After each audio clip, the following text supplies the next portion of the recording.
결론적으로 이제 그 변동성 종목의 기준에 우린 PTS도 그냥 넘길게요. 이렇게 여러분들 선배분도 공부하신 내용이나 방안에서의 내용들 넘기는 이유는 상한가 가서 1465억이에요. 상한가 가서. 그렇기 때문에 의미를 부여할 수 없어요.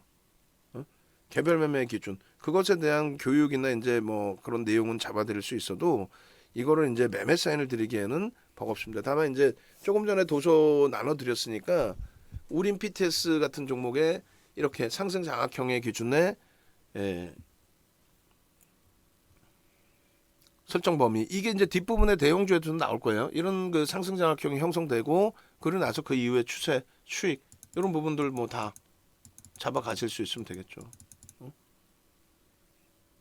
그래서 반전형 캔들의 상승 장악형의 기준에 우리가 가장 중요시 놓고 보는 부분은 요거는 전부 시중에 일정 범위 나와 있는 내용입니다.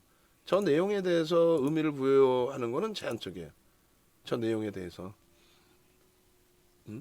그런데 이 위에 있는 5에서 10거래라는 저 표현은 뭐냐면 300년 전에 그 혼마 문해회사가 처음 만들 때에는 변동성이 그렇게 크지 않았단 말이에요. 저것에 대한 의미가 없었어요. 그러니까 뭐 또 교육하다 보면은 아니 뭐 3에서 5거래일 이상 추세 하락이면 뭐 당연히 반등 나오는 거 아니야 이렇게 얘기하실 수 있습니다. 근데 그게 아니라 고점과 저점이 이제 좀 낮아지는 정도의 수준, 폭락하고 이렇게 뭐 V자형으로 돌려라 이게 아니라, 그래서 어느 정도의 추세적인 부분의 하락. 그러니까 가장 그 중요한 거는 이제 캔들이라는 거는 바닥이든 고점에서 이제 추세가 반전이 되는 그 흐름을 잡아내는 거거든요.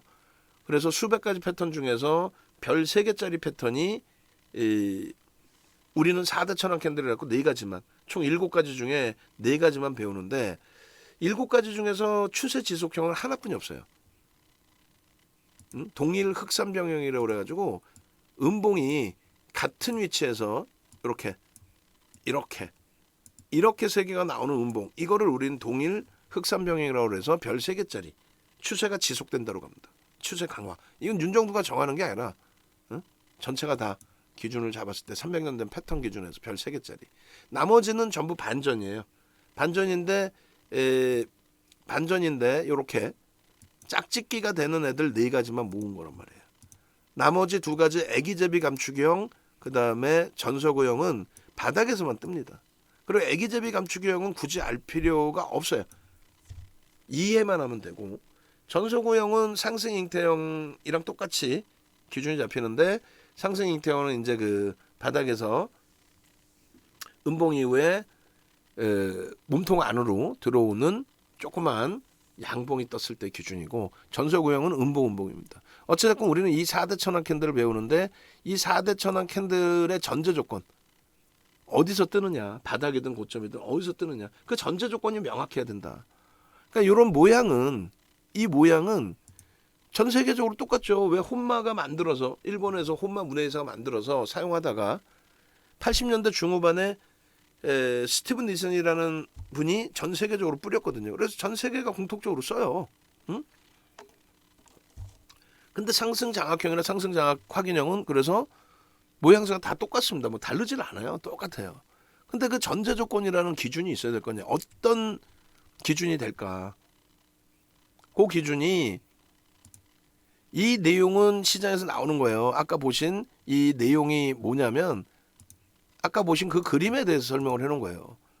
추세 하락이 지속이 되다가 음봉이 뜨고 그러고 나서 양봉이 하나 뜨는데 이 음봉 몸통 안에 들어가 있다. 그러고 나서 그 다음에는 요 음봉의 시초가인 요 부분을 넘긴다. 시초가가 뭐예요? 처음 시작한 가격이에요. 캔들 우습다고 생각하시는데 그냥 빨간색 파란색 이렇게 놓여져 있다가 내 종목이면은 시가와 종가를 압니다. 어디서 끝났는지를 알아요. 내 종목이 아니니까 나 자꾸 다른 종목 볼 때 이게 시작이 어디서인지 끝이 어딘지 이 느낌이 없는 거예요. 그럼 내 돈 다 한강에서 뿌리는 결과라고. 결론적으로 이 모양새에 대한 설명에 이거는 아무런 의미가 없어요. 그러면 이게 어디서 어떻게 얼마만큼의 크기에서 설정돼야 되느냐. 그게 요겁니다. 그래서 이 5에서 10거래일이라고 교육을 해드리는데 3에서 5거래일, 1에서 3거래일의 기준도 배우셔야 돼요. 무슨 얘기냐면은 5에서 10거래일은 정확히 윤정도 기준에서 나눠드릴 때 2015년 5월달 기준으로 나눠드립니다.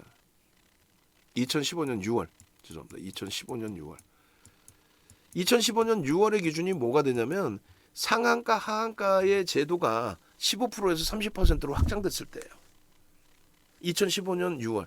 그래서 2015년 6월 이전에는 5에서 10거래일 동안의 추세가 하락으로 확인이 되는 그런 종목 중에서 바닥을 찍고 돌릴 때, 그러니까 대바닥 종목 이런 종목 여러분들이 생각하시면 안 되고 이렇게 올라가다가 일정 범위의 조정을 받는데 이게 3에서 5거래일 정도의 기간 조정이 좀 거쳐지고 그 정도에서 이제 변동성이 좀 확인됐을 때 이거를 일봉으로 안 보고 주봉이나 월봉으로 보면 일정 범위의 변동성이 있어야 될 거 아니에요.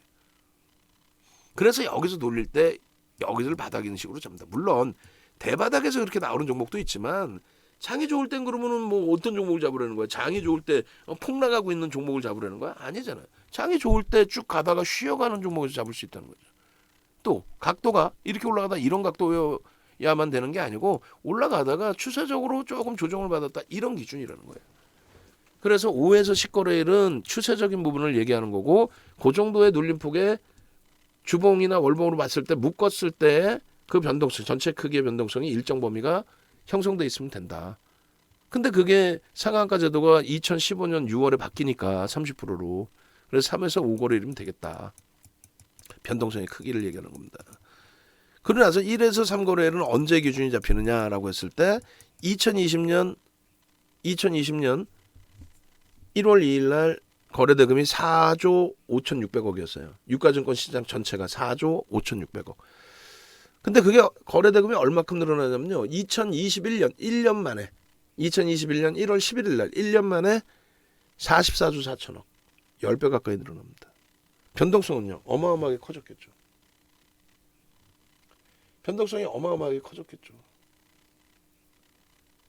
그래서 결론적으로 그 변동성이 어마어마하게 커짐으로써의 흐름 1에서 3거래일 동안에 그래서 그 변동성이 앞전에 의미 있는 그 캔들들 그러니까 평균 기본 평균 변동성 평균 캔들 크기 대비해서 1.5배에서 3배 정도가 형성돼야 신뢰도를 가져갈 수 있다. 그 얘기를 하는 겁니다. 즉 장악형의 기준에 하락을 하다가 돌려지는 흐름이 되잖아요. 그러면 앞전에 이게 기준봉이거든요. 이게 기준점을 잡는 봉이란 말이에요. 얘가 중요하잖아요. 얘가. 그러면 얘 캔들보다 앞전의 캔들, 그러니까 요 기준 캔들이 앞전 캔들 대비해서 최소 1.5배에서 3배 정도의 크기가 나와야 된다. 그러니까 앞에 평균 캔들이 뭐 예를 들면 색깔은 뭐 다 다르다고 해도 빨간색이든 파란색이든 캔들 크기가 뭐 이만했어요. 예를 들면 그 캔들 크기 대비 최소 1.5배에서 3배 정도 크기가 나와야 된다. 그래야 신뢰도를 가져갈 수 있다. 그러면 이런 자락에서 편입의 기준을 설정할 수 있다. 이거는 아예 없는 내용이에요. 300년 전에도 혼마가 만들지도 않았고 스티븐 닐슨도 만들지를 않았어요. 최근에 개인들이 HTS로 매매할 수 있다. 그런 기준이 잡히니까 윤정도가 잡아놓은 내용. 요걸 바탕으로 해서 여러분들께 교육을 진행해 드린 거고 요 종목이 우림 PTS라는 이런 종목에서 장악형이 떴네. 대박.